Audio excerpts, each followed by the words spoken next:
Shalom, selamat datang di program Baca Alkitab Setiap Hari oleh GBI Jelambar Timur bersama saya Willis.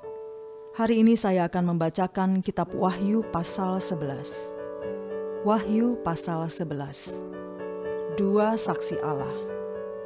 Kemudian diberikanlah kepadaku sebatang buluh, seperti tongkat pengukur rupanya, dengan kata-kata yang berikut.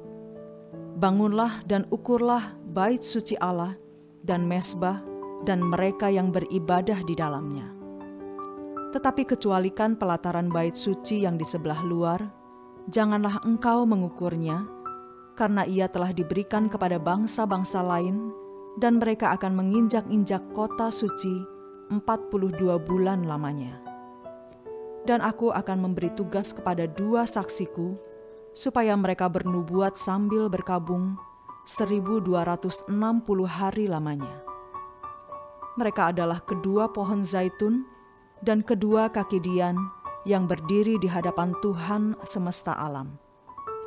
Dan jikalau ada orang yang hendak menyakiti mereka, keluarlah api dari mulut mereka menghanguskan semua musuh mereka.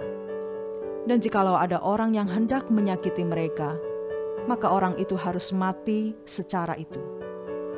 Mereka mempunyai kuasa menutup langit, supaya jangan turun hujan selama mereka bernubuat, dan mereka mempunyai kuasa atas segala air untuk mengubahnya menjadi darah, dan untuk memukul bumi dengan segala jenis malapetaka setiap kali mereka menghendakinya. Dan apabila mereka telah menyelesaikan kesaksian mereka, maka binatang yang muncul dari jurang maut akan memerangi mereka dan mengalahkan serta membunuh mereka. Dan mayat mereka akan terletak di atas jalan raya kota besar, yang secara rohani disebut Sodom dan Mesir, di mana juga Tuhan mereka salibkan. Dan orang-orang dari segala bangsa dan suku dan bahasa dan kaum melihat mayat mereka 3,5 hari lamanya, dan orang-orang itu tidak memperbolehkan mayat mereka dikuburkan.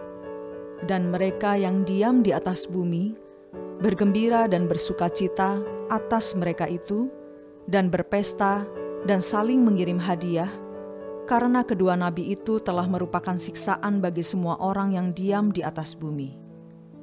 3,5 hari kemudian masuklah roh kehidupan dari Allah ke dalam mereka, sehingga mereka bangkit, dan semua orang yang melihat mereka menjadi sangat takut.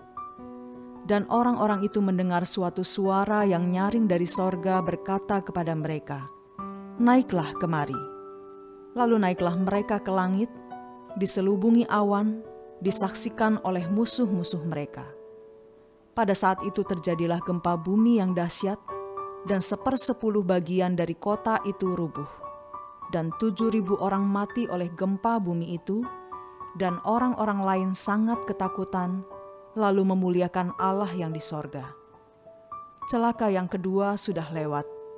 Lihatlah celaka yang ketiga segera menyusul. Sangkakala yang ketujuh, nyanyian puji-pujian para tua-tua. Lalu malaikat yang ketujuh meniup sangkakalanya, dan terdengarlah suara-suara nyaring di dalam sorga, katanya, "Pemerintahan atas dunia dipegang oleh Tuhan kita, dan Dia yang diurapinya, dan Ia akan memerintah sebagai Raja sampai selama-lamanya."